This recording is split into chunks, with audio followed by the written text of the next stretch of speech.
All right. Welcome to the Total Fight League. We are ready to go tonight.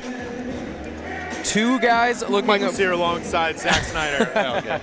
Yeah, absolutely. I got the jiu-jitsu commentary. Mikey Sear, headlining LFA, incredible pro record, just been lighting it up.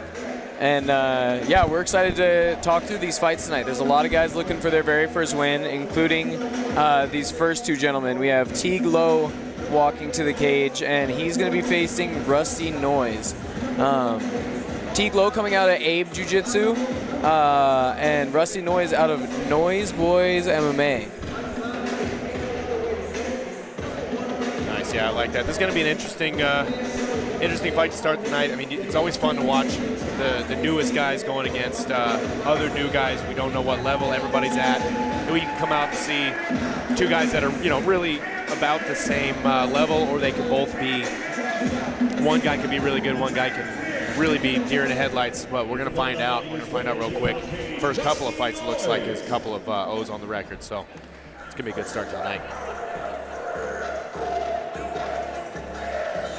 Yeah, and when those guys' record starts with a 0, they're just so hungry for that first win. It means so much to them. So although these guys might not have built up a long-standing amateur career just yet, those wins mean so much, especially right at the beginning of the career. And then also, you may have seen some of these fighters on last events in 2, 3, 4 months ago, but when you're just starting out fighting or training, you can make huge jumps in that time and change your game in a big way. So you never know what's going to change when they come back. Yeah, exactly. I mean, just a couple months, you can learn a whole lot, especially in the striking department, or just getting a lot better grappling defense. Obviously, grappling offense may take a little while, but like the defense, maybe a guy that taps real quick is now a guy that can handle it, get in his net. Has an escape route, you know what I mean? Either yeah. he just got caught in a position, didn't know how to get out, and now, if he at least has enough grappling to get out or know how to avoid those bad positions, it can be a big swing. Rusty Noise just got a little Vaseline in his eye, I think, as they were wiping him up, getting ready for this fight. Had to borrow his friend's shirt a little bit, get it out of there. Looks okay now, though, and we're going to send it back to Mike Kindle for the announcing here. Ladies and gentlemen, this bout is scheduled for 3 3-minute rounds in a TFL catchweight 165 pounds, brought to you tonight by the Chop Shop Barber Company. And now, introducing you first fighting out of the blue corner.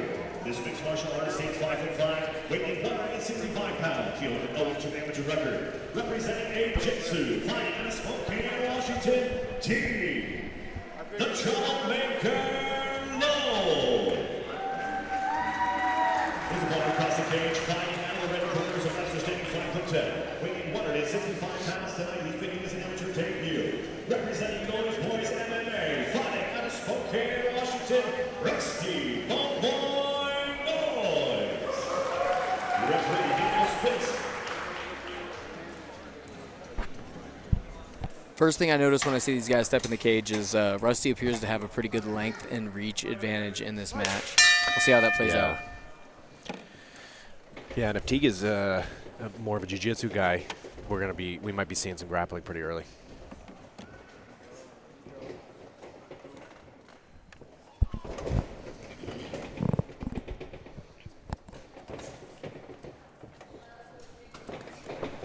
Ooh. Oh, Rusty connecting. Big right and left Turtle up combo. already. It's going to be real short. Man. Yeah, really fast. That was fast. He came in with just left and right hooks and connected with a few of them in a row. And that was it. Yeah, Rusty really feeling it right now. I mean, that was close to being just a shutout. I mean, I don't think Teague really landed any shots. He came close with a couple. They both had kind of missed with a couple of shots early. Rusty but threw then a couple of leg kicks that Yeah. started to land. I don't know if it was just enough to get Teague thinking low and then he just started swinging up high, but there were some significant shots there. He really seemed like he turtled up pretty early in that. He was hurt badly. Yeah, something connected real well. Yeah, he's still down. Never went out, not a knockout, definitely a TKO, but he's down and he's hurting. Okay. This Just motioning toward his eye here, toward referee Daniel Spitz.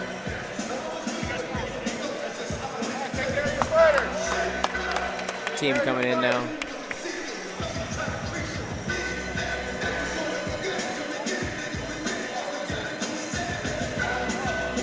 Good sportsmanship by Rusty checking in. All right, and he's getting up. Good to see.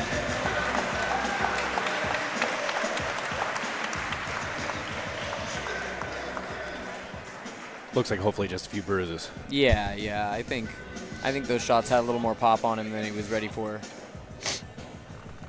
Ladies and gentlemen, referee Daniel Spitz called to stop this fight in 29 seconds of the very first round, declaring your winner by TKO, Rusty Boys.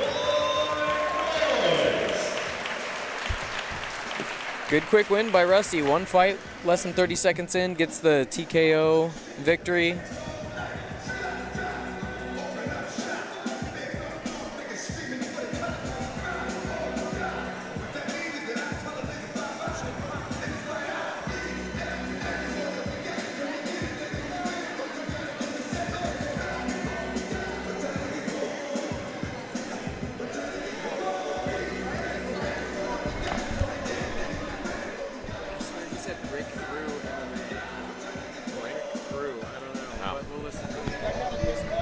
We're going to skip on that one. All right, we're ready for our next contestants.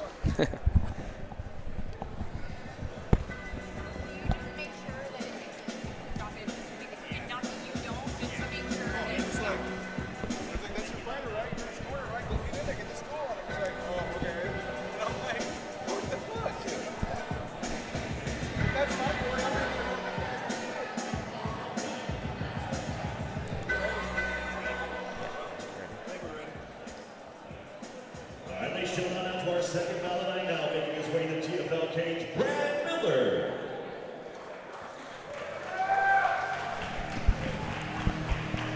Oh, and 1 Brad Miller walking out now.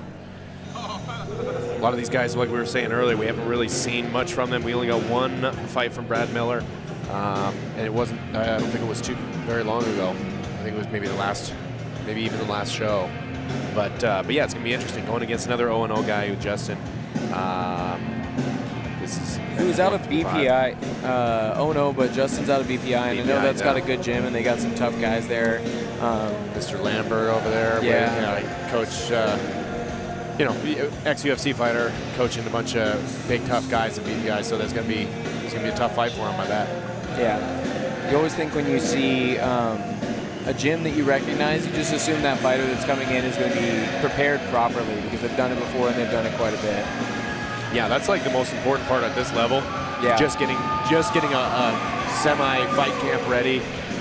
If you have good cardio, you're like 90% of the way there. Do you think, Mikey, that earlier in your career, that it's more important to get like harder rounds in sparring, to get a little closer to like a cage simulation type experience, so you're not kind of shocked when you get in there? Yeah, I think a lot of the times when people shell up and kind of give up what looks like giving up in a fight or giving up early, it depends, on the case. Sometimes people get smacked hard, but just to get used to that, get ready for it, I do think you need to do a lot of sparring rounds, like a lot of rounds. It doesn't always have to be really hard rounds, but so many to get comfortable, especially because with small gloves, the first time you get hit with a 4 or 8 ounce glove, it's totally different. And then if you can just accept that after the first punch or two and be like, oh, it's not that okay, I remember this, I've been here, I'm okay. It's really only the first couple that'll kind of shock you sometimes, especially when you really get used to it. But yeah, a lot of rounds. We've done a lot of rounds with big gloves, a lot of rounds with little gloves. But really, mostly, I do most of my rounds with big 16-ounce gloves. Right. And I don't feel there's any problem with it just because I'm used to moving and getting hit. But you just gotta be doing it all the time. So, I mean, it's hard to say, but really coming in here and using those small gloves, it's a big shock. Justin McKendry is jacked, ladies and gentlemen. I was going to say, yeah. I just saw this man's back. I was looking over, talking to Mikey. I looked over and saw his back, and dude's strong. This contest is scheduled for 3 3-minute rounds in the TFL lightweight division, brought to you tonight by Philly Tattoo and Piercing. And now, introducing to you first martial arts since 5'8", weighing 155 pounds. With the number 1 amateur record representing Breakthrough MMA. Fighting out of Liberty Lake, Washington, Brad Killer Miller. With the money wrestling cage, fighting in the red corner, the mixed martial arts since 5'10", weighing 155 pounds tonight. He is making his amateur debut. Representing BPI Fighting Systems, fighting out of Coeur d'Alene, Idaho, Justin McKendry.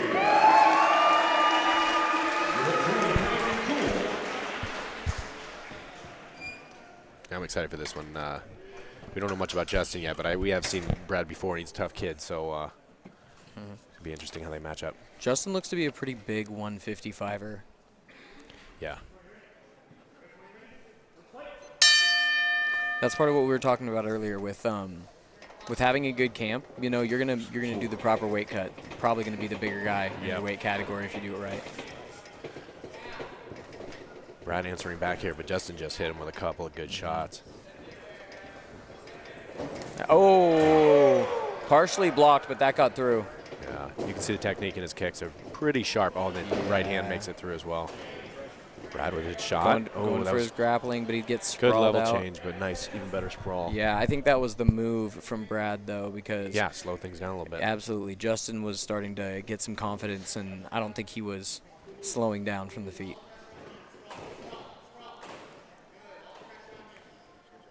Yeah, not the greatest spot here, but also not getting punched anymore. So looks like he's looking to do something off of this front headlock. Yeah, it looks like fishes for a guillotine. Yep. He's able to wrestle up. Nice work keeping those double unders here for the minute, and then.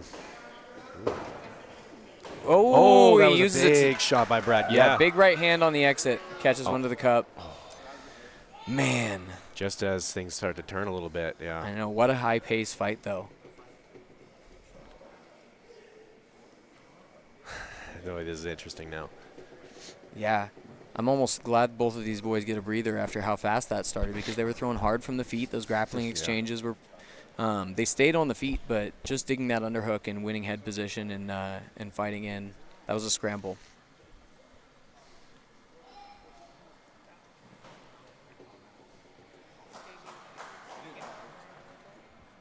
Looks like he's going to be all right. He's nodding. He's ready to start. Nice. Didn't need too much time. Okay. So Brad had just kind of turned the tables a little bit, and he continues.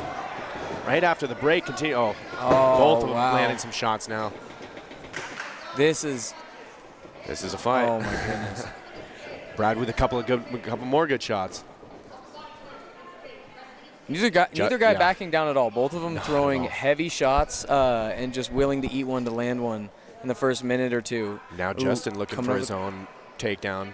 Brad going for a sloppy guillotine, but bails on it before he gets dropped. Yeah, stood back to his feet. Oh, huge knee. Hard shot. Oh, boy. Another one. Back and forth we go. Oh, he got Brad caught 2 times back. Justin trying to bully him a little bit, and it's working, but he is getting hit in the process.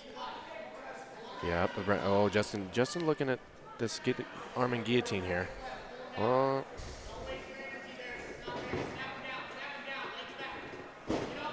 Coach and referee of Grapplers series last night, or earlier today, rather, Zach Laurie advises not to just waste squeeze on the guillotine. I think that's good advice. Sometimes you get the neck and you just think, I could end it right here when it's not the time. Ooh, he landed a few big shots, a few big left hands and back to the guillotine.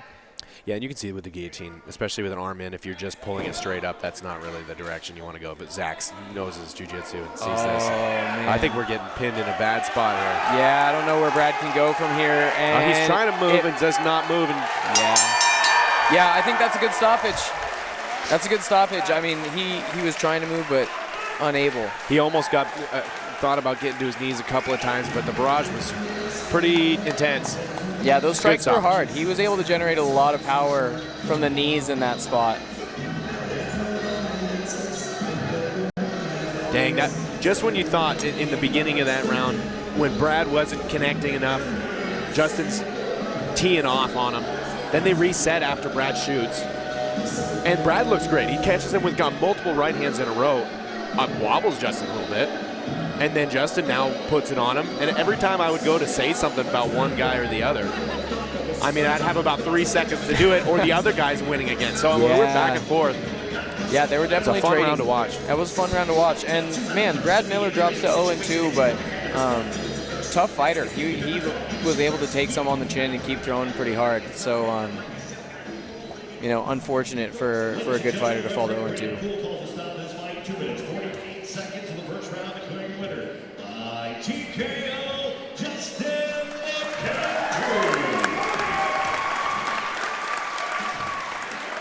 Good win by Justin. I doubt we've seen the last of him after a big win like that. I'm sure he is excited to get back in there, get a little more experience. Yeah, and the first time I seen him, he put on another good show like that. I mean, it wasn't. He's tough. He doesn't give up easy. So it takes a real tough dude. Justin really. It took Justin a full round to do it, but he got it right at the end of that round.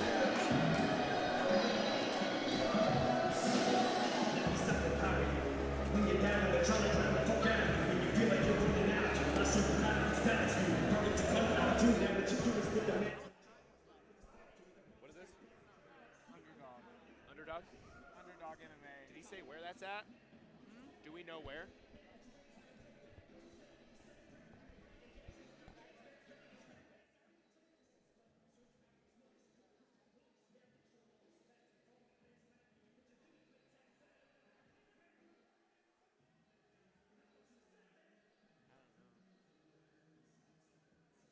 No, I think he's from up here.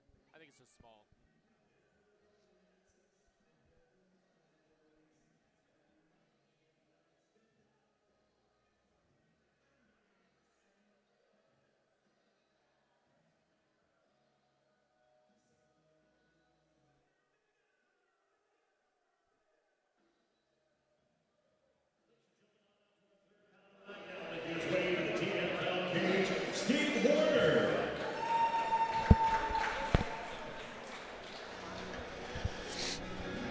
So another debut fight for both of these new next two contestants. Steve Horner 0-0 out of Underdog MMA, taking on Sane Ta at Warrior Camp.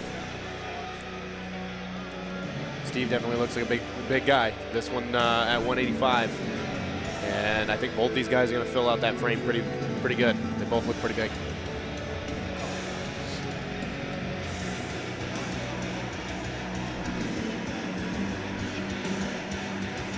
Yeah, two fighters debuting against each other right here. So often in debuts you see guys just really get after it right away. Partially, I think, because of the nerves, and partially they got something to prove, you know. But whatever combination that is, seems like it makes for pretty wild one-round fights. We'll see how this one goes, especially at 185 when these guys can hit like that. Yeah, it's gonna be interesting. Yeah, for sure.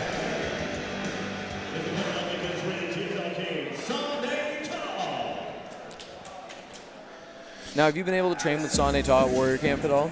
A little bit. He just started kind of breaking his way into the pro class, and been getting pretty good. A lot of the good amateurs will make their way over, but I think he's definitely more of a striker. But I haven't really sparred with him or anything yet, so we'll see. This is definitely his test. I mean, I hear he's got some pretty heavy hands. Tough kid, but you know. You never know. It's like we were talking, a lot of times debut guys come out and just start firing, but all it takes is one of them, because right. the way that a fight escalates, if you're not going to keep up with the pace that the other person puts on, you're going to go down quick. So if either one of them starts throwing some leather, starts connecting, we're going to see what happens real quick. Might escalate quick. Cody in the corner of Sane Ta did tell me before this fight that Sane Ta sometimes is too nice, and you wonder if that's just because he's taking care of his training partners or how he's going to let it go tonight. This contest is scheduled for 3 3-minute rounds in the TFL amateur middleweight division brought to you tonight by TFL Training Systems. And now introducing to you first fighting out of the blue corner. This boxer and grappling style fighter stands 5'11", weighing 185 pounds tonight. He's making his amateur debut. Representing Underdog MMA, fighting out of Lewis, Texas, Steve Horner.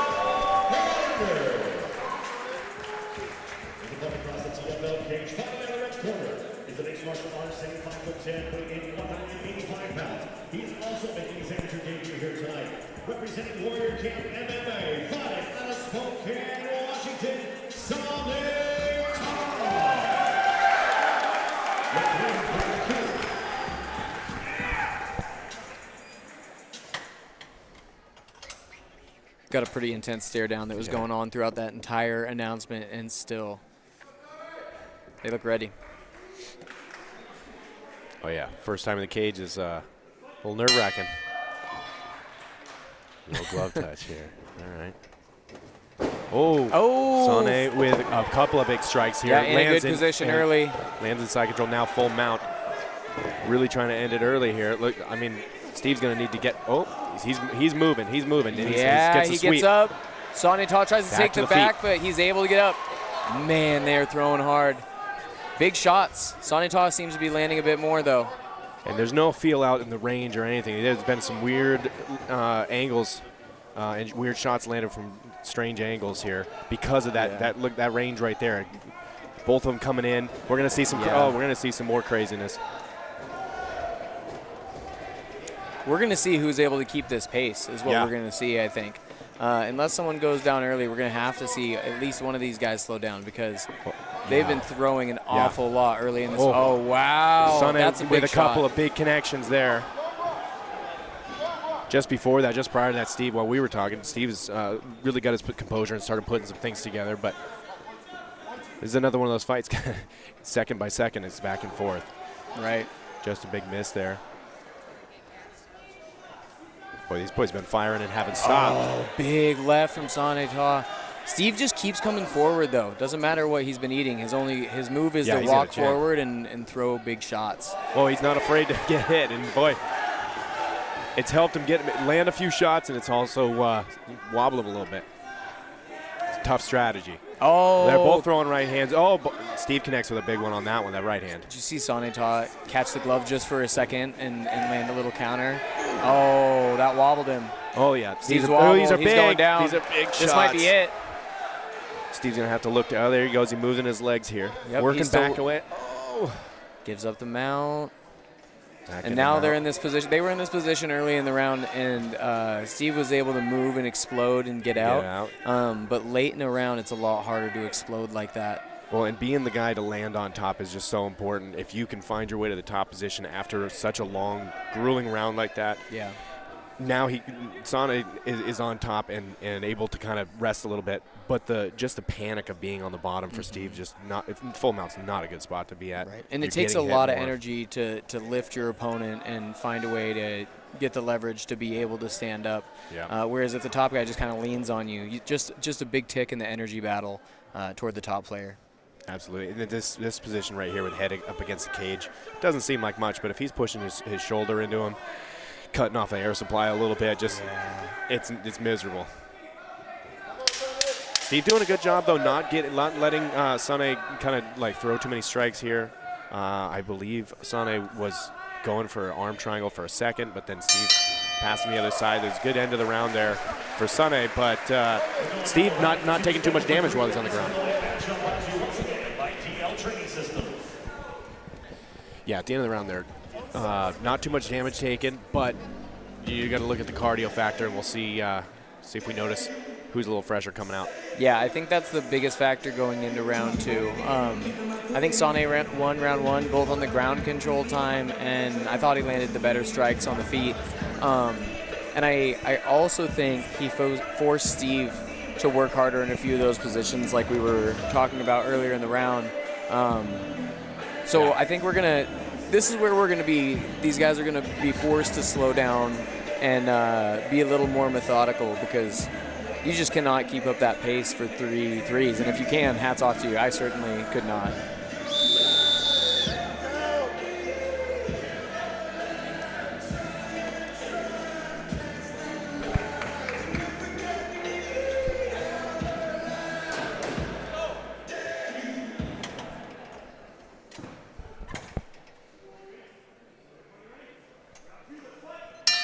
All right, start of round two. A little different start than the first round, which is good. I'm actually glad to see this. Let's see a little more technique. Yeah. Oh, big right hand. Oh, nice. This late man. stop wobble. There was a big wobble there from Steve. Yep. Ooh, he smells blood. He's Wobbled going for again. the finish right in front of us here. Big This shot. might be a standing. Yeah. He called a foul of some sort. Yeah, we had like a almost a step in, but now while we're distracted here, trying to figure out what just happened with the referee. Steve with a huge takedown. Now he lands a mount. Sane is going to have to be in that same position that he was putting Steve in last time, and the big shots come raining down. Steve's up his back early. Steve's going to opt to just continue to hammer away. Sane Ta is going to have to find a way to turn out of this. With the back take now. Back take. Huge turn of fate. It looked like Sane Ta was grabbing Steve and trying to drag him. It looked like it was over, yeah. Yeah, he was just trying to, well, it looked like it was over from the feet, and he was going to try to take him down and finish him. And then just kind of momentum gets pulled. He falls flat to his back. Steve's in a great position, and he's trying to keep it right now. Yeah, this is not a great spot to be in for Sane, and Steve is throwing down. He's got to move quick. Yeah, he's got to roll out. The ref's taking a close look. That's it. Wow. What a comeback. What a comeback. That first minute of the round, Sane with some just some huge strikes and wobbled him 3 or 4 times. Steve composes himself, comes back and gets that, somehow lands in mount, and then great groundwork after that with the ground and pound. Even the back take was nice. There's a few times where Steve got hit, and I think the only thing keeping him up was grabbing his opponent who rushed in to finish, and he was just kind of able to prop himself up.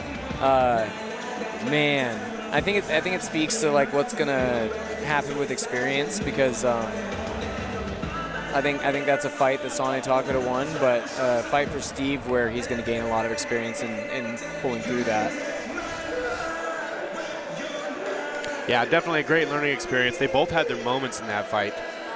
We definitely saw the power that Sane Ta has in his hands, and just a few tweaks.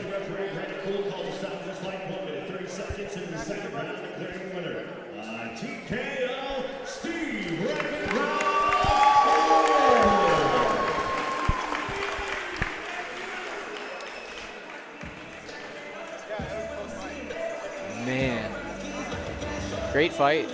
Yeah, that was fun to watch. That was fun. That was a good striking battle.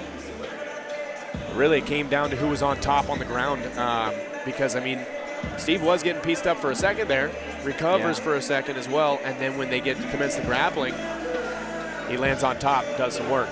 And the difference was when Steve landed on top, he was able to land some really big, nasty shots. Yeah. While keeping that position. Without giving up position. Whereas in round one, and maybe a difference in energy partially contributes, but in round one, Steve was able to negate any big shots coming from Sane.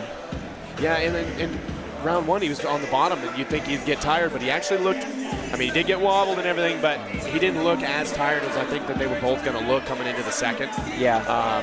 He just managed to have some really good cardio compared to his opponent. Especially when you think was of putting a lot on him, like throwing a lot, and so really, because how tough Steve was, Steve's tough. You got a chin on him, couldn't knock him out, and that really helped. Yeah, he did. He got caught a lot of times, but never went down.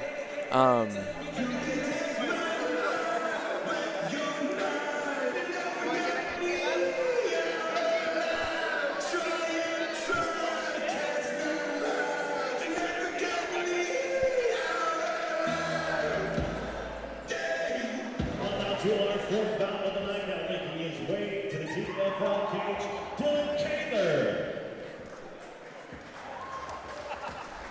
Dylan Kaler out of the Dungeon MMA, another guy looking for his first win tonight.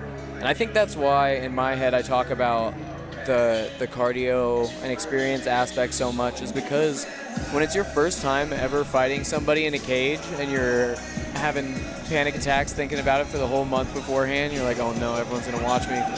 And then you get to the day, weight cut, that whole day you're like nervous about it because it's all very new. It's hard to go through that for the first time and not have some level of an adrenaline dump. And then when you answer the bell and the pace is incredibly high for an extended period of time, it's just pretty common you see people really, really gear down. And that last fight, they really were able to answer that bell in round two. Not quite the same pace, but still power in their strikes, feet moving well, power in their hands, all that.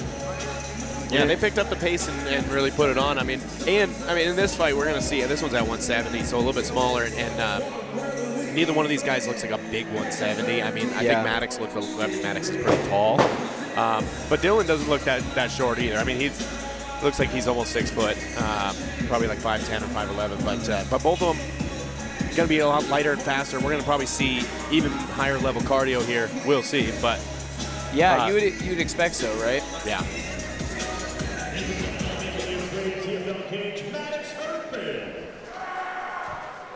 Yeah, both of these fighters, Dylan 0-2, Maddox 0-1. They're both hungry for a win.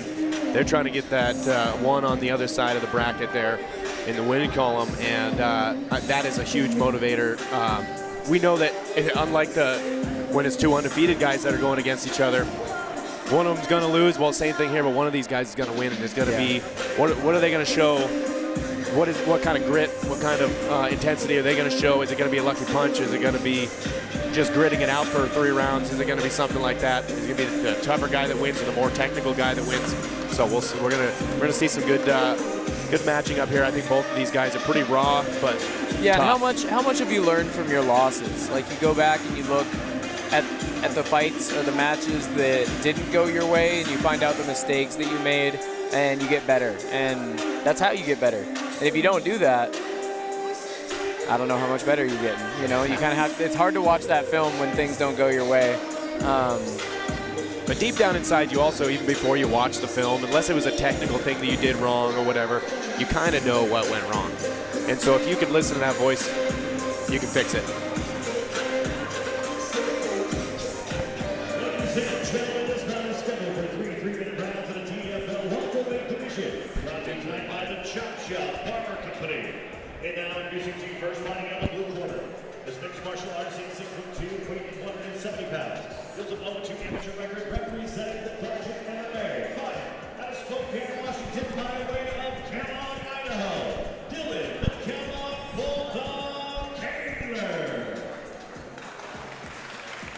His opponent comes to TFL cage, fighting out of their corner.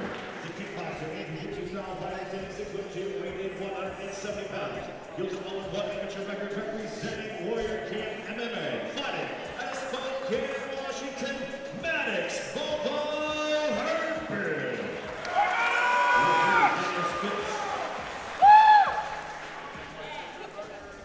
Two tall 170-pounders about to go at it. Yeah, they look. Looks like 6'2" versus about 6 foot. Both of them firing at the same time. I like it. Oh, Big good shot. Yes. Great timing. Yep, countering with Maddox. the guillotine. Yeah. Looks like he's got his hands I like locked. that. Yeah. Oh, this looks pretty deep. He's making him work for it, and then he's Bails going on to it. some strikes here. Maybe not the best thing if you don't want to get taken down. Uh-oh. Equipment failure. Nobody got hurt. We're good. No, they checked in with each other, said, I'm good, and then immediately started striking right away. Maddox finds himself on the bottom here. Ooh, Dylan deep on half top. guard. Ooh.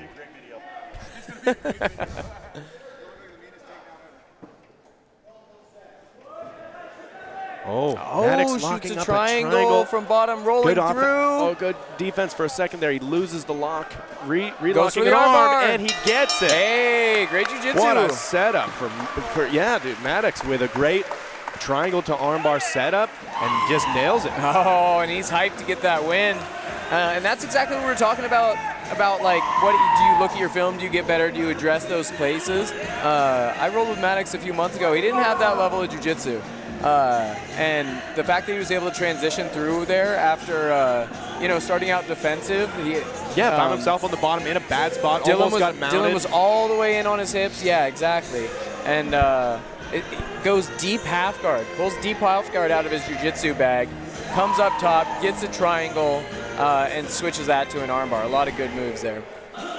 What can you say? Jiu-jitsu wins fights, man. I mean, you find yourself in a bad spot, you can get yourself out of it. Ladies and gentlemen, the referee gave us fixed on the stop this fight. 59 seconds in the very first round, declared the winner by tap out. You got armbar, Maddox Bobo Herbert.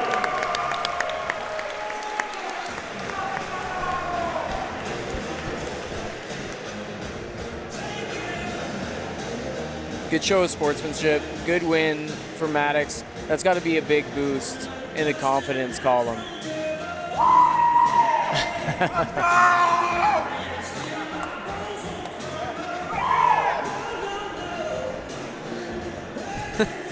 It's a couple times. He's celebrating pretty aggressively. There's been a few times he accidentally celebrated right in his opponent's team's face. Yeah, they've been. He's still scared. Hey, that first win feels good. Yeah, it sure does. They've been very cool about it.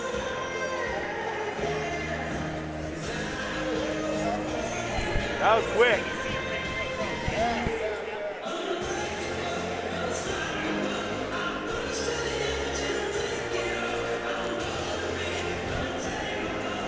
Our next battle is going to be a kickboxing match as opposed to MMA. Heavyweight kickboxing. Paul Noyes out of Noise Boys Kickboxing. We saw Rusty Noyes here earlier. I'm assuming that's a brother. But Paul Noyes going in against Lucas Fultz. I'm going to have to go corner. I'll be right back. All right. All right, Mikey Sear hopping in the corner of Lucas Fultz for this next one.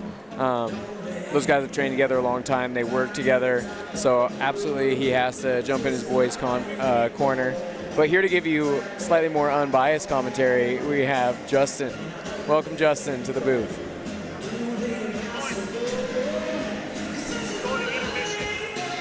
Oh, pardon that. Excuse me. Just when I thought Justin was going to get to talk. Oh. All right, that's going to take us to intermission. We'll be back in 10 to 15 with, what do we have? 1, 2, 3, 4, 5 more fights, starting out with a heavyweight kickboxing match. Be back in a few, y'all.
Not enough tape, bro.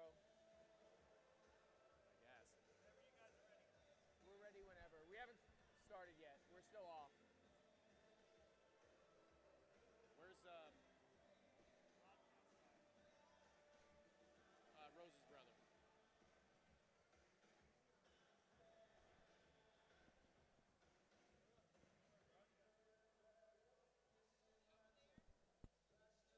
Oh, yeah.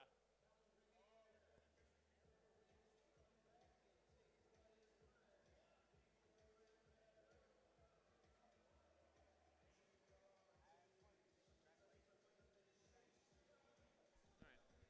I think everything's good, so.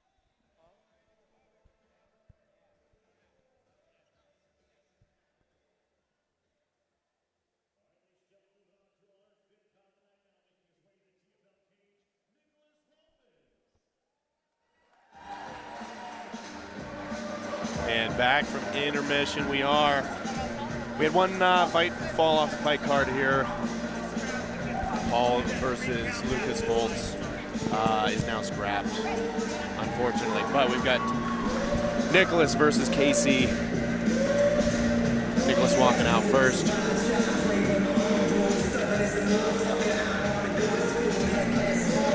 Coming out of Atlas Boxing, Nicholas Romans making his debut here against Casey Miller. And haven't seen either of these guys in action that much yet, but what I do see is that Nicholas Romans is out of a boxing gym, and Casey Miller's one win is by submission. You wonder how that's going to factor in as we get through this fight.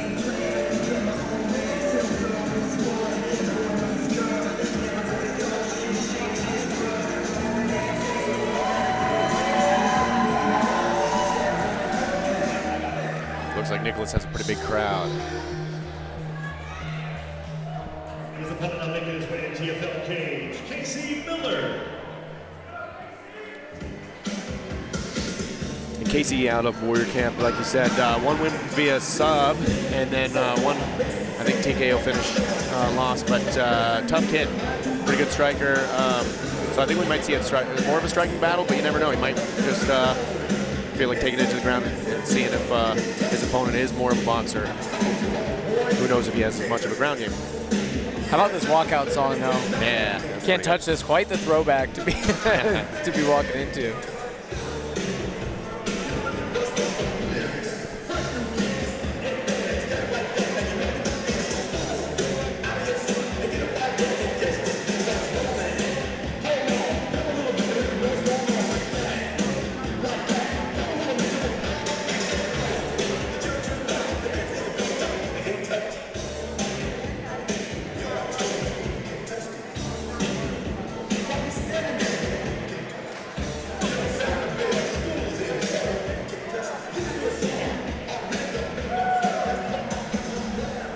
Ladies and gentlemen, this bout is scheduled for 3 rounds of the TFL Lightweight Division, brought to you tonight by TL Training Systems. And now, introducing to you first, fighting out of the blue corner, this boxer stands 5'5", weighing 155 pounds. Tonight, he's making his amateur debut, representing Atlas Boxing, fighting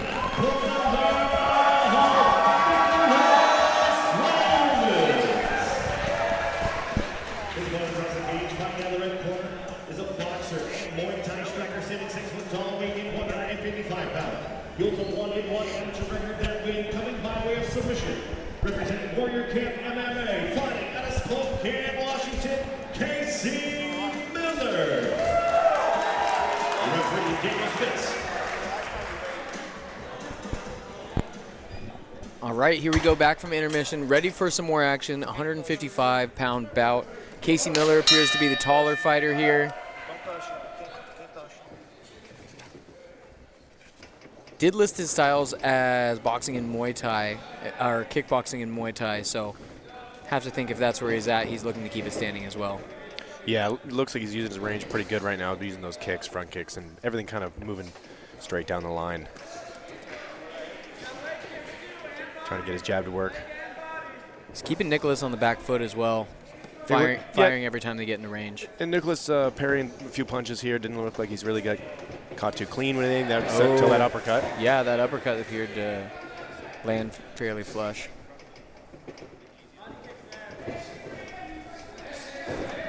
Oh, he got caught again with the left. Oh, yeah. Using that uppercut again because of this high guard that Nicholas is using. Yeah, Nicholas is trying hard to get in, pushes him against the cage so he can't move as much, and eats a knee for his trouble. Knee to the body. Yeah, Casey's just not giving him any time to think or stop and breathe. You notice flinch, and then he hits him with a jab.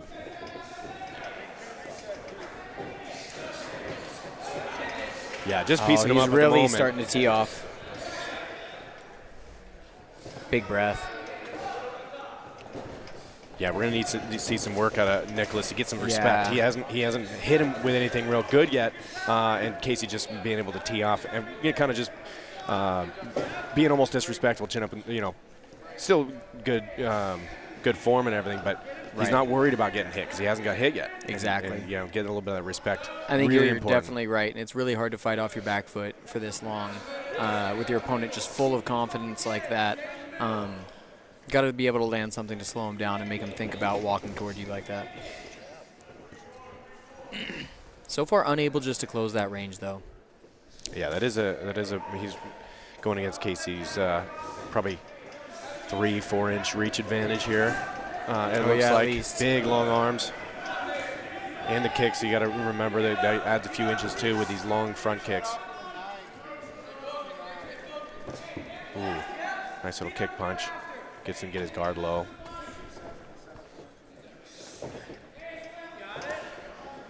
No lack of toughness here. He's taking all these shots, but he stopped got to throwing. put some offense on. Yeah, there. he stopped throwing these last 30 or 40 seconds, taking some. Oh, there's a good shot. Yep. Oh, he's pays for it a little bit. Yeah, he needed to open up to get some respect, but now Casey's walking him down yet again. Oh, yeah, this might be the beginning of the end here. I think this is probably it. It's also the end of the round. We have 10 seconds left. Oh, maybe he can survive. But here comes some good shots coming in. No defense here.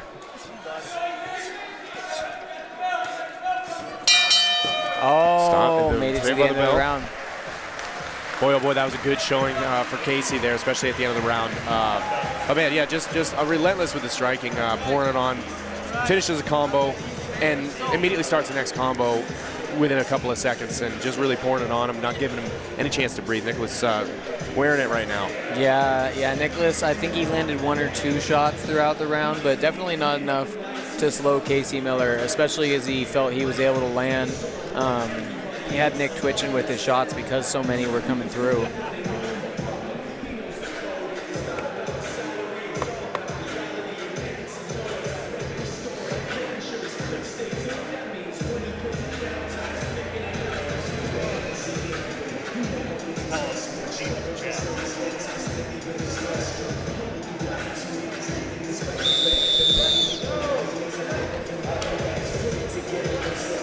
All right, both men ready to answer the bell for round 2.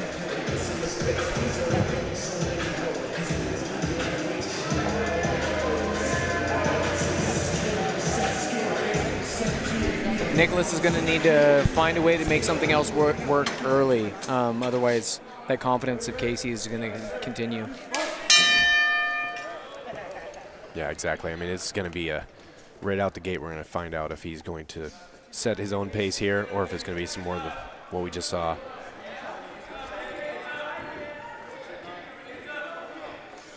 Looking to be a continuation of round 1.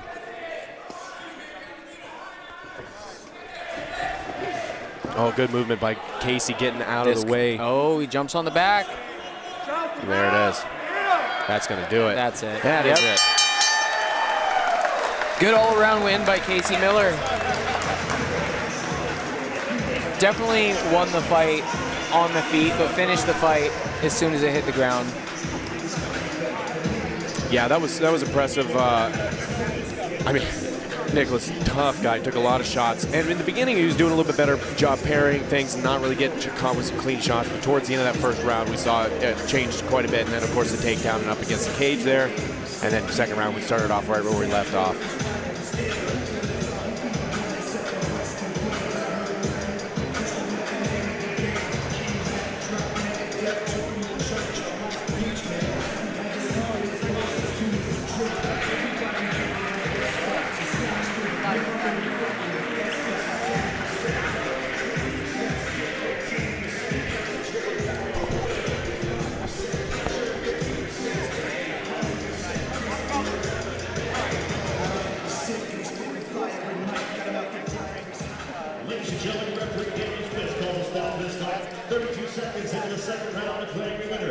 10 pound in the rear naked choke, Casey Miller. All right.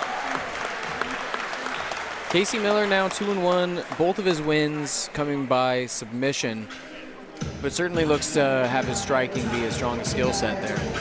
Good to be able to transition right to the ground and finish it, though.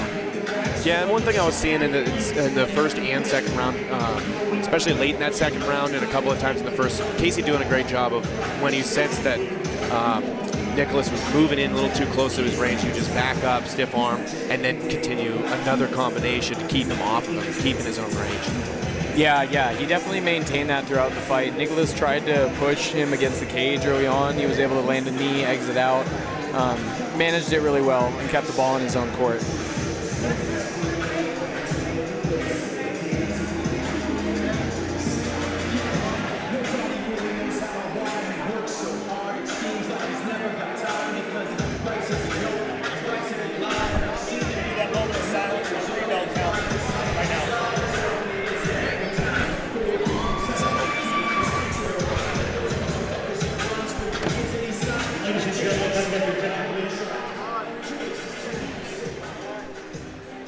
We had a local kid in the MMA community pass away a couple of days ago.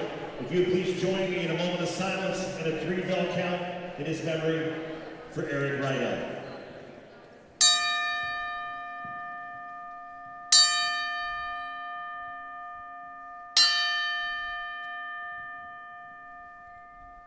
Thank you very much.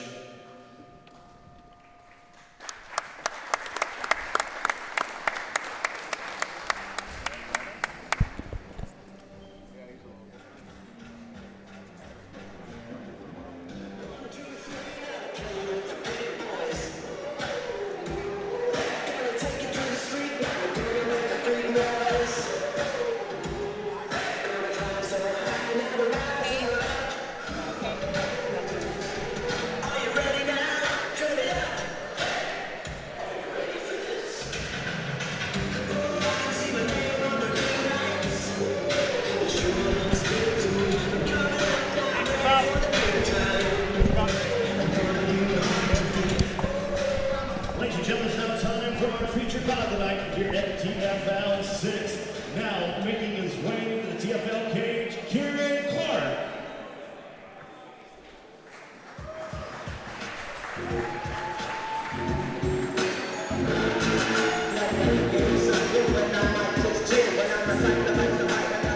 So Kieran Clark, 0-1, fighting at 145 here against Sebastian Garcia, another 0-0 guy. So yet again, we got young, inexperienced guys, but hungry for another win, hungry for the first win on these guys. But yeah, both of them are going to come out here.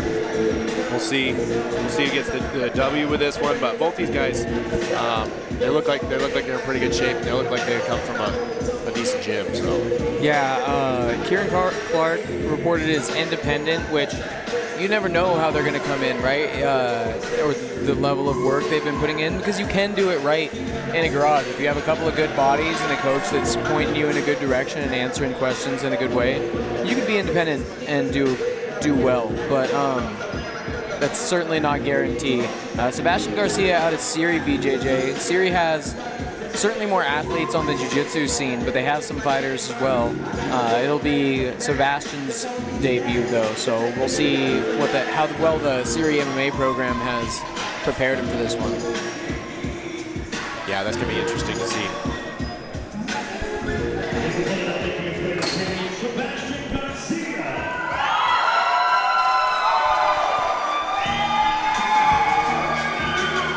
Big pop for Sebastian. Yeah, looks like he's got a pretty good crowd out here tonight. And, you know, I mean, with being from a BJJ gym, you know, you have a skill set, you know, at your disposal if you can get it there. And, yeah. I mean, he looks like a tough kid, so if he can get this to the ground, that might be in his head of what he wants to do. But then again, maybe he's doing an MMA fight for a reason. Maybe we'll see this guy stand for a minute.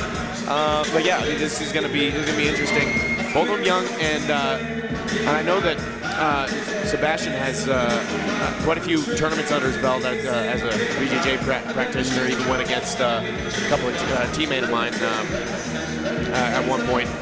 got a sub over him, so he's got some Got some grappling jiu-jitsu. chops. Yeah, exactly. Yeah, I think sometimes at this amateur level too, you end up finding that clinch a little more often, just due to like managing the space, right? Both guys trying to come in and throw, you end up in a clinch.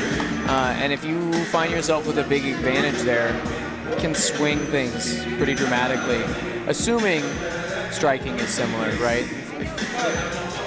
If you're struggling to close the range and having to force it, a lot more difficult.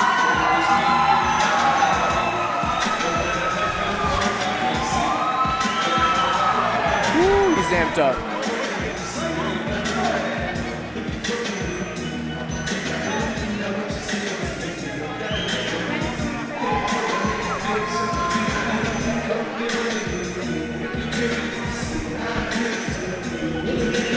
This is the TFL 6 feature bout of the night. Scheduled for 3-minute rounds for the TFL featherweight division, brought to you tonight by the Chop Shop Barber Company.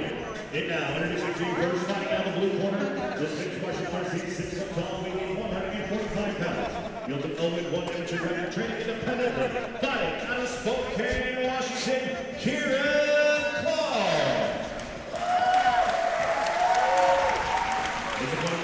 Fighting out the red corner is a boxer, jiu-jitsu style fighter, 6'5", weighing 145 pounds tonight. He's making his amateur debut, representing Syria BJJ, fighting out of Pasco, Washington, Sebastian Garcia.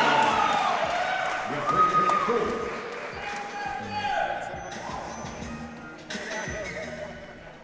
I think both these guys probably have a similar playlist, just based on their walkout music.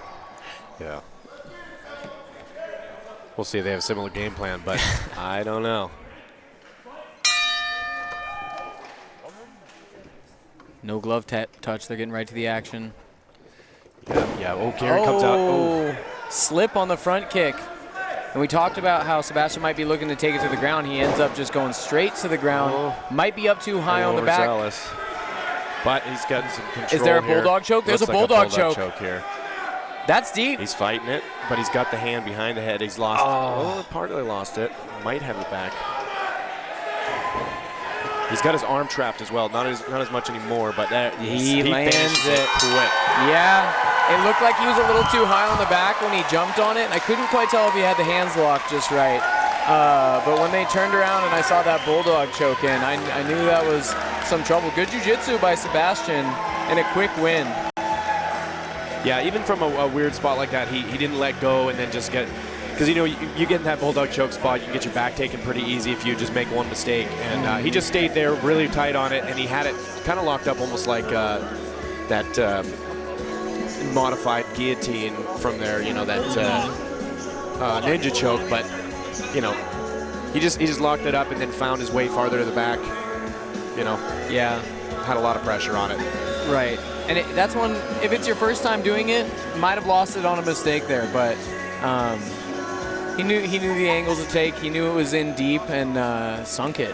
Got a quick win. Neither guy gets injured. Everyone gets to go home healthy. Ladies and gentlemen, referee Brandon Cool calls a stop to this fight in just 35 seconds of the very first round, declaring the winner by tap out in a bulldog choke, Sebastian Garcia.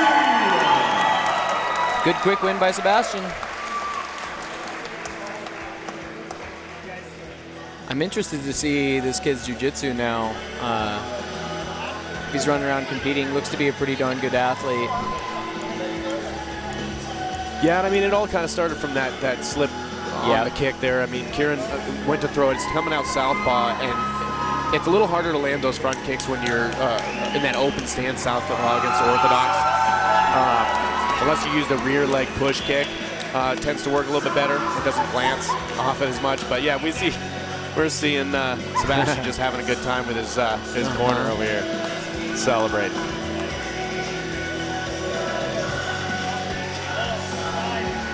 Yeah, that's a good day. You make your debut, you get a win that quick. Get to go celebrate it. That's good. Yeah, and on the other side, maybe this is a note that Kieran could find a coach to help close up some mistakes. You know, obviously like unfortunate slip, but you know, if he had someone like you to be able to explain why that happened, and then he could, you know, not make that mistake ever again, probably good moving forward in an MMA career.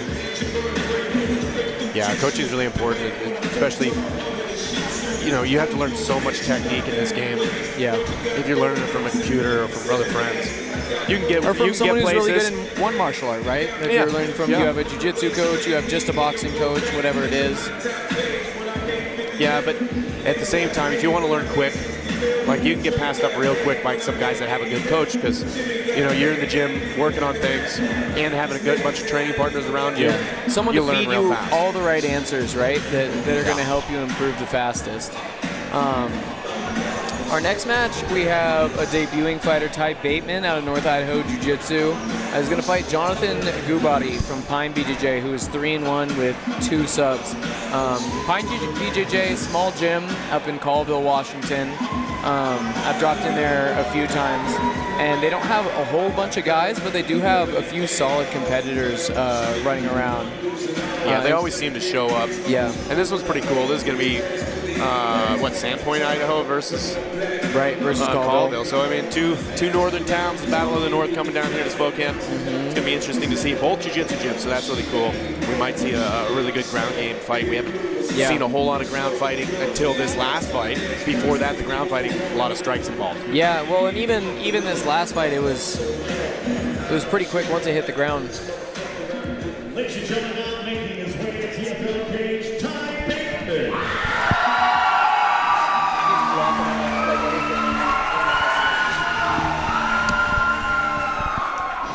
I definitely brought a crowd out too, so this is going to be interesting to see. Brought him all the way from Idaho here.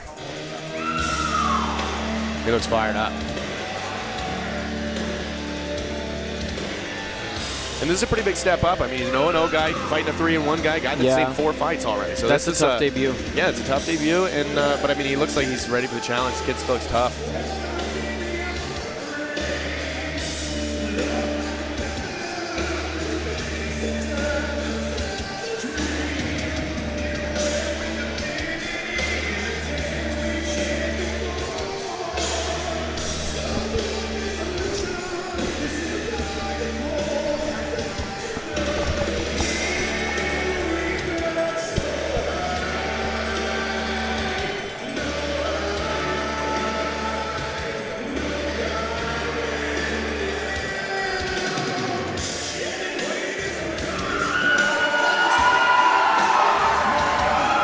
That pop from the crowd's got to feel good.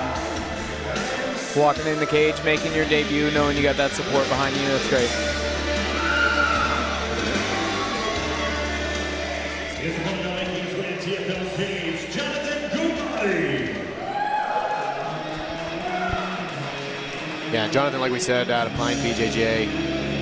It's cool to see. We're going to see 2 BJJ practitioners, but also in the MMA format. So, I mean, be interesting to see if what the game plans are of these guys, or if they just gonna take it like it comes. We'll see. But yeah, both of them tough. Look like Jonathan might have a little bit of a height advantage here, but on the ground that doesn't really translate as much. Right. Definitely as we come out. Yeah, as we come out. And this is the first fight that we've had where both guys, at least on paper, based on their gyms and their background, kind of expect them to be grapplers.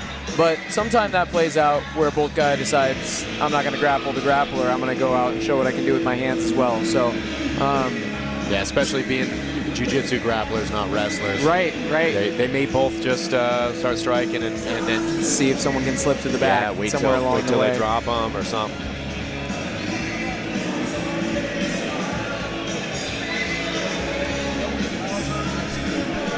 Got Matt Shields in the corner of Jonathan. He's a brown belt. He's the owner of Pine BJJ. And he's also been cornering his guys. They've had a few MMA fighters. They had Zeke Crockett, who was from the same small hometown as me, was our champion just a year or 2 ago.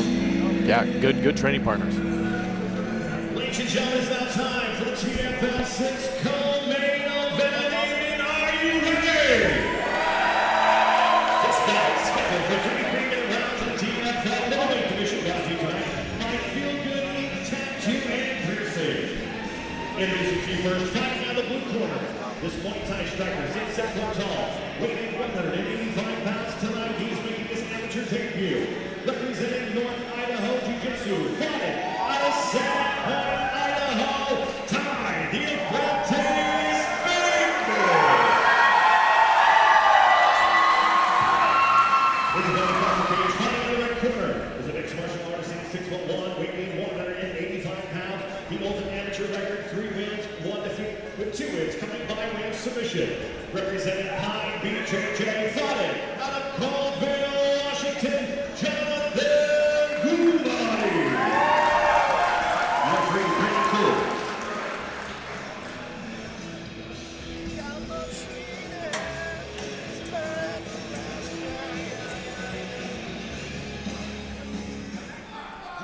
All right, here we go. 3 minutes, 3 rounds. Co-main event. Jonathan switching stance right away. Yeah, both guys throwing kicks right away as well. Big leg kicks. Yeah, you can hear those.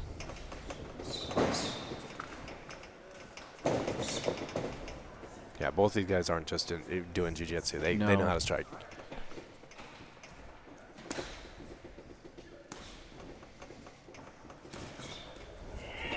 It's interesting with the open stance and, you know, with Jonathan being the southpaw for the most part, switching back and forth a little bit. Yeah, neither guy's giving any indication that they are intending to grapple here, so. Both guys look like they're throwing hard shots from the feet as well. Yeah. When they're landing, you can hear it.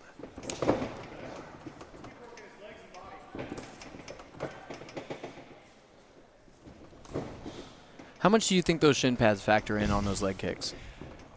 They definitely stop from hematomas and things. Oh, and then we see our first shot. Oh! Bounces off the cage. Yeah, this time the camera stays up. Oh, he's getting caught. Gets in on a double, though. He's going to be able to slow this pace down, maybe bring it to what he wants. Looked like he was trying to lift him. Yep, there it is. Just when Ty was starting to get the better of Jonathan there with a few exchanges, standing up from the last grappling exchange. Jonathan shoots again. Great decision because he needed that. Ty doesn't look like he wants anything to do with the grappling. He wants to keep it standing.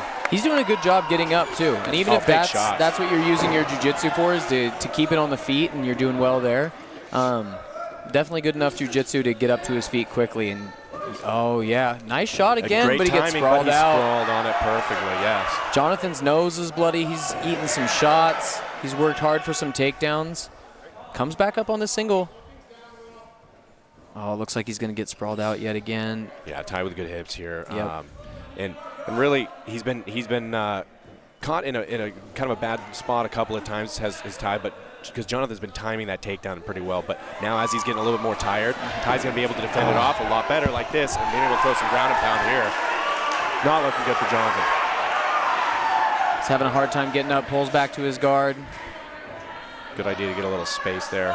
Maybe work something else. Yeah. Ty looking for the slam. Gets a little bit of one. 10 seconds left in the round. Lets him back up again. Oh, doesn't let him back up. Sticks around to give him one more. Oh, man. Saved by the bell right there. That looked like it cracked him a little bit. That Not was sure if it was a wobble. End of round. That was the end of the round. We go down to round 2, scheduled for 3 in this TFL middleweight matchup. Brought to you once again by Feel Good Meat, Tattoo, and Pearson. Yeah, we just had to make sure real quick that there was the end of the round, but it's not. He can't get off the stool on that one. So he got to the end of the round. That's it. That's it. It busted up his nose pretty good. And you can see he was pretty dazed. Jonathan not looking too good. Even when you saw him standing up the last couple times in that round, as he was standing up slower. He was standing up a little wobbly.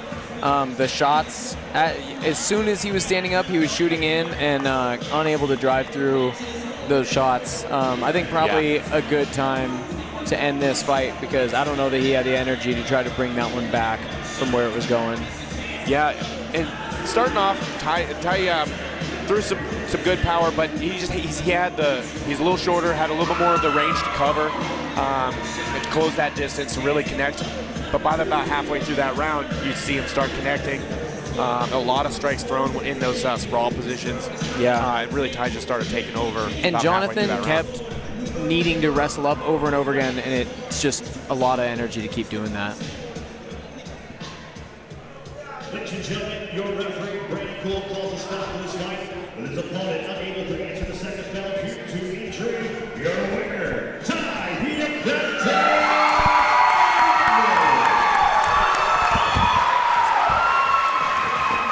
Great win by Ty. Great win by Ty. Really used his grappling to keep it on the feet. He was sprawling out all those takedowns. He kept Jonathan working hard to come up. And that's a guy fighting in his debut against someone 3-1. Like we said, really tough debut to take, and he went out there and finished Jonathan in just about a round. We have Mikey stepping away. As I mentioned to you Mike earlier, Mikey's stepping away to help corner Roman for this title fight at 145 that we have coming up. And Justin is thrown on the headset for the very last bout of the night. How we doing, Justin? Good. I'm gonna do it right. Mikey sucks. Yeah.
Jamison Hunt, undefeated 3-0 out of Underdog MMA with 3 submissions to his name.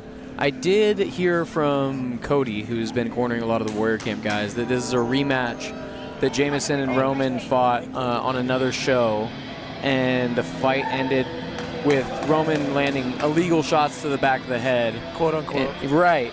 And I didn't see the fight. I can't speak to it. But the ref determined illegal shots to the back of the head on a grounded opponent. So credit to Jamison, asked for the rematch to set the record straight. Roman, the champion here at TFL. And we're going to have him run it back, and we're going to see who's the better man tonight.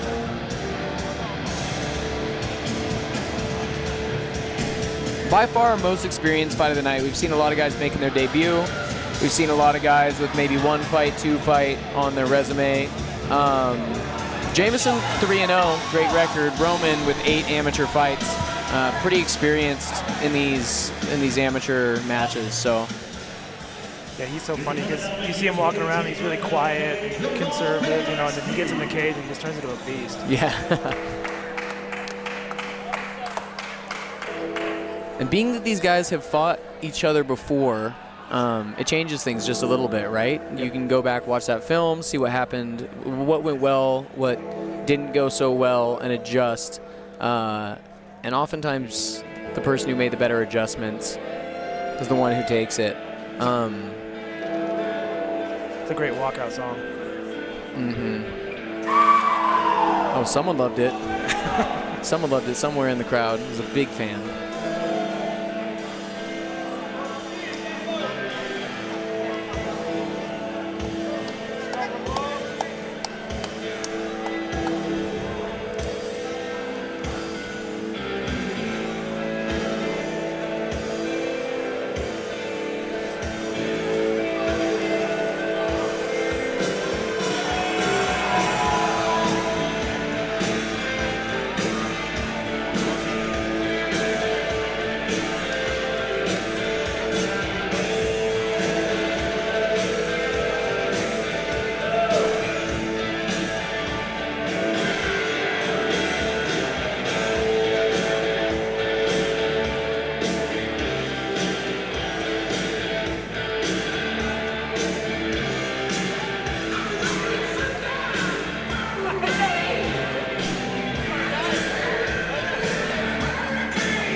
Always fun to have a belt on the line. Ramon, the hometown fighter here. A lot of Warrior Camp people in the building always at the TFL. So you know he's going to have a lot of support. Sounded like Jameson had a lot of support as well. Yeah, I don't know where Underdog is from.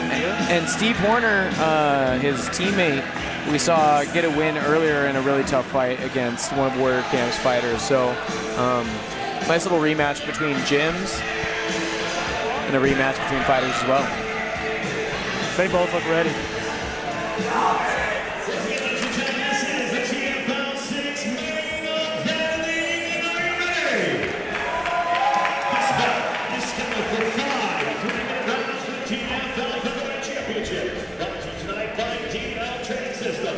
And now, for all those watching live on pay-per-view, and for those in attendance here in Spokane, Washington, are you ready for war? Introducing first, fighting out of the blue corner. This mixed martial artist is 5'7", weighing 145 pounds. He holds a perfect 3-0 amateur record with all 3 wins coming by way of submission. Representing Underdog Martial Arts, fighting out of Lewiston, Idaho, Jameson, the Butcher Hall. His opponent is a TFL cage fighting on the red corner. Is a well-rounded style fighter, standing 5'5", weighing 145 pounds. With an amateur record, 4 wins, 4 defeats with 1 no contest. One of those wins coming by way of knockout and 2 by way of submission. Representing Warrior King MMA fighting out of Spokane, Washington,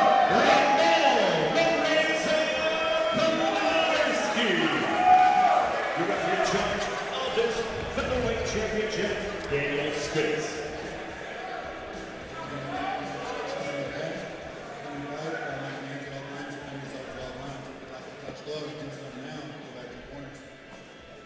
Here we go. All right, 5 3-minute rounds in this one, as it is a title fight and our main event.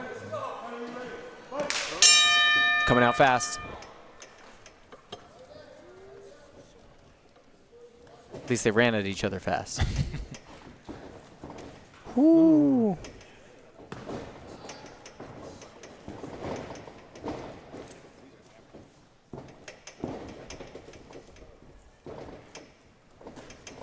Big knee thrown.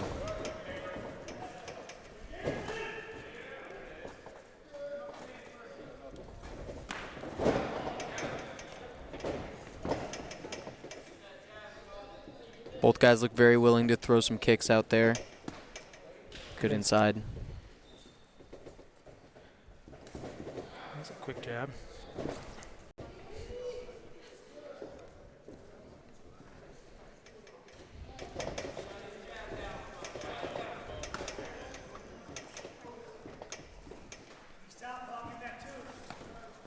Interesting little stance and fakes we're seeing here by Jameson. Every once in a while dropping his head, dropping his hands, bobbing his head side to side, and then throwing out maybe a jab or 2. Yeah, I'd like to see Ramon throw out some more jabs, kind of start establishing that dominance a little bit.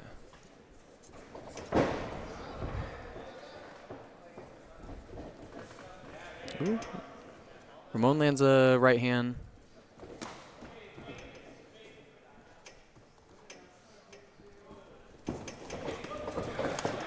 Oh, beautiful right hand. Goodness. Yeah. Once they clashed in, both guys threw a couple of hard shots. That's so hard to throw while you're going backwards, too. Ooh, good body shot by Ramon, too. Big body shot. You could hear that one.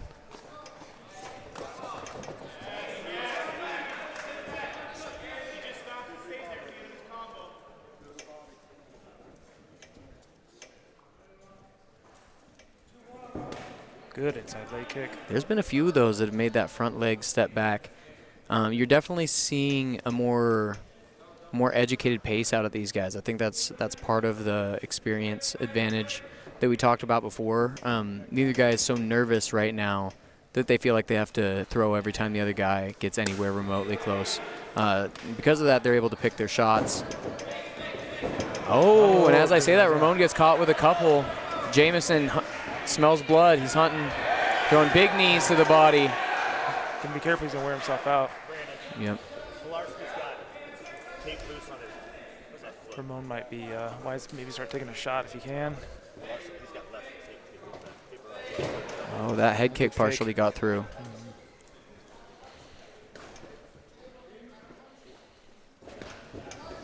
A lot of good leg kicks out of Ramon. Big uppercut. Good first round. All right. Really good back and forth. I don't know who I'd give that to, actually.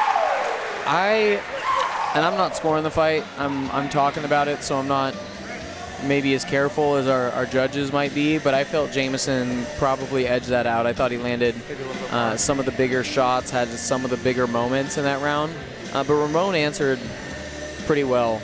So in my unofficial scorecard, I got an edge, Jamison 10-9. Yeah. He felt a little bit more like the aggressor in the first round. Yeah. Ramon's got to start coming back. I'm interested to see if the leg kicks that Ramon's been landing start to change anything in the fight. Because he landed several inside and several outside leg kicks that were pretty strong. Yeah, I did notice Jamison switching stances a couple times after those leg kicks. So. The other guy doesn't even have it. That's going to create slip.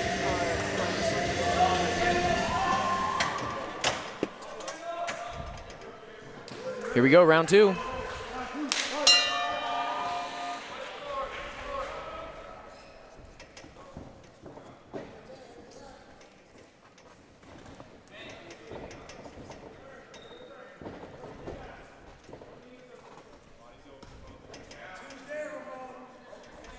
Beautiful. And his coach called him. Two right down the pipe. Pez dispensers, Jamison. Maybe the most significant strike of the fight so far. Good body there. It seemed like Jamison was coming out with an awful lot of confidence, putting a little bit of a pace on Ramon. And I think that'll help him earn some respect. That leg kick just about made Jamison lose his balance, but was able to stay up.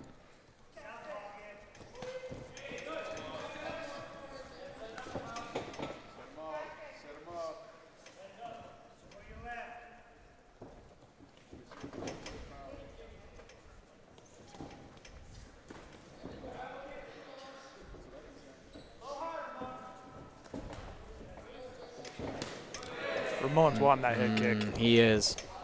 I wonder if maybe that's why he's throwing so many low kicks, is to try to open up that high. Oh, another good two by Nice little parry. Yeah, answers right back.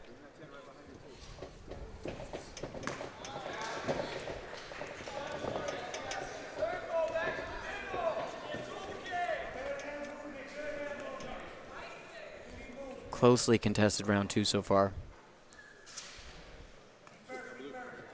Jameson finding success with that jab. I think he should keep using that. Oh. Time. Jamison right away grabs his cup after that kick, and Ramon yells, "That was good!"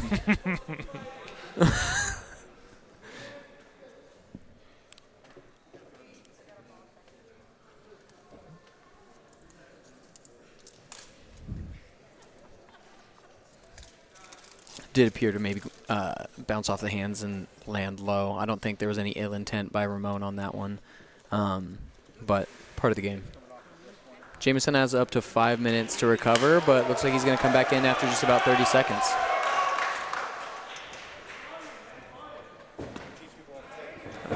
Big low kick, and he switches stances after that. And another big low kick on the front, the new front leg. Couple big shots from Jamison has Ramon retreating quickly.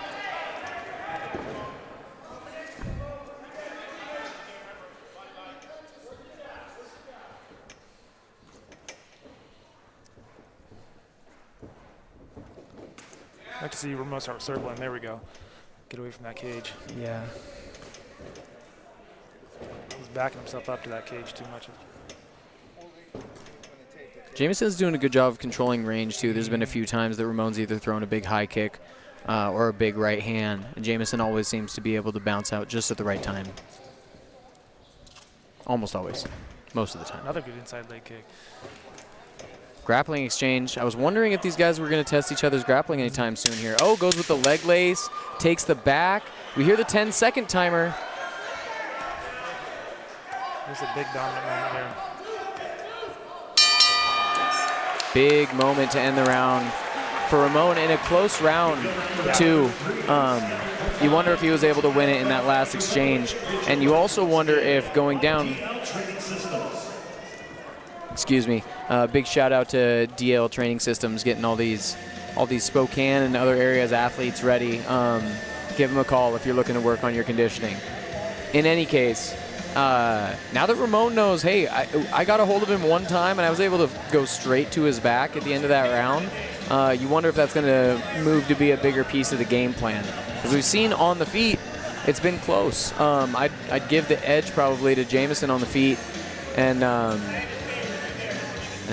you know, when you tie up with someone one time and it goes that well, you have to think you're going to try to do that again. Especially in some of these more wild exchanges, if Ramon can time that right and take a shot, yeah, you know, I think he'd have a good shot, get him to the ground. Yeah, catch a kick maybe. Yeah.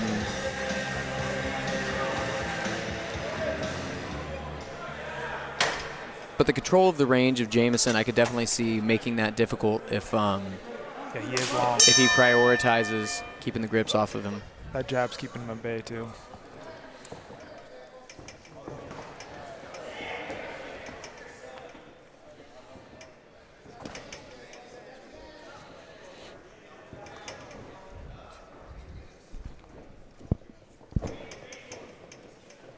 We're definitely starting to see bigger reactions to those low kicks, or reactions to making sure he avoids the low kicks. Oh. Ramon lands a couple of good shots, backs up Jamison. Good knee to the gut. Oh, little judo throw attempt, and they're back into their striking. I thought Ramon might press the grappling a little more in that exchange, but he was very willing to let go of the tie and start to strike. Right as I say that, he goes back in for a body lock against the cage. He's going to start hunting for those legs a little bit. Maybe looking for a trip. Maybe drop to the butt and look for a double. Chooses to back up. He was able to get his hands locked, but Jamison looked like he had an underhook and had a little height. It was going to be difficult to take down. Also, I think he wants to knock him out. Smells blood. Smells he blood. does. He's turning away. Oh, inverts. Surviving.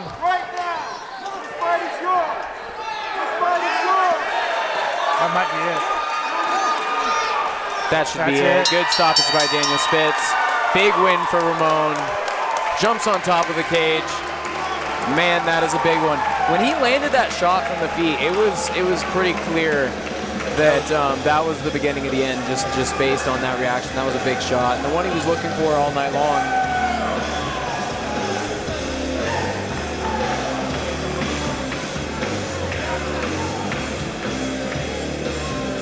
Yeah, big shots. He was throwing those right hands, and we had talked about the control of distance that Jamison was able to maintain. And you wonder if it was those leg kicks that slowed him down enough that that big right hand could come through, turn his head. And once he landed that shot, it looked like it was one that it was almost looking like he was going to look up to his training partner and say, "Hey, give me a minute." Remember, it's not a training partner. Ladies and gentlemen, the referee Daniel Spitz called the stop to this fight in 1 minute 35 seconds of the third round, declaring the winner by TKO and new TFL featherweight champion Ramon Pilarski. All right, new champion Ramon Pilarski. Great win, great TKO. Had some good moments on the ground. Had to fight through some tough stuff. Really great showing from both guys. I think Jamison can sharpen a few things up and have a great future as well. But that will do it for an awesome night of fights at the TFL. Finishes everywhere. Lots of guys getting their first win tonight. We'll throw it back.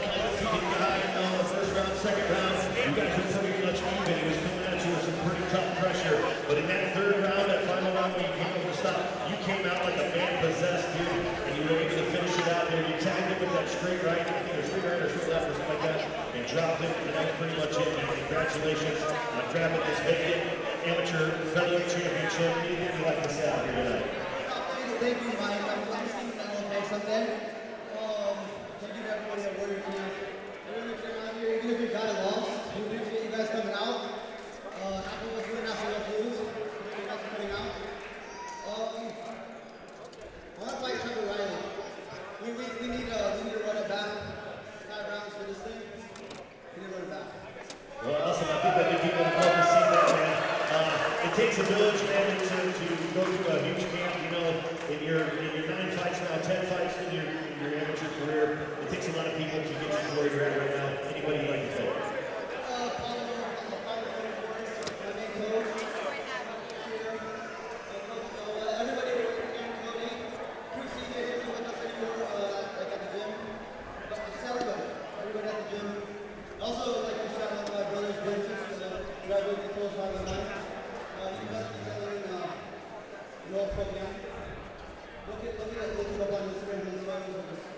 I need my cheek detail, man, so I might have to head up. Absolutely, man. Well, congratulations, ladies and gentlemen. Put your hands together one more time. All right, all of the Razor Polarski, your new TFL champion. All right, big congratulations to Ramon. That'll do it for us tonight. We hope to see you next time at the TFL. Make sure you guys